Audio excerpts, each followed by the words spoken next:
অনেক দিন ধরেই ভাবছি একটা ইউটিউব চ্যানেল তৈরি করব।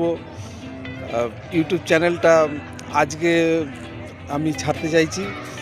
একটা ভিডিও শ্যুট করছি। তো আমার মধ্যে একটা দারুণ সুন্দর একটা থট এসছে। এই থটটা হচ্ছে গিয়ে আমরা বিভিন্ন রকম বিজনেস করতে চাই। তো ইউটিউবটা হচ্ছে একটা বিজনেস সাইট। এই বিজনেসটা আপনি যদি ভালো করে কোনো ভিডিওতে দেখেন যে ইউটিউব চ্যানেল করলে কি কি হয়, কি সুবিধা আছে, লাভজনক আছে, এগুলো আপনি ভালোভাবেই দেখতে পাবেন। আর আমার একটা খুব ভালো একটা জিনিস ভালো মনে হয়েছে যে ইউটিউবটা হচ্ছে গিয়ে ইনকামের দিক থেকে একটা প্যাসিভ ইনকাম। অর্থাৎ আপনি যে সমস্ত ইউটিউব চ্যানেলে কাজ করবেন, ভিডিওগুলো বানাবেন, সেই সেইগুলো পরবর্তীকালেও কাজে লাগবে। মানে একবার ভিডিও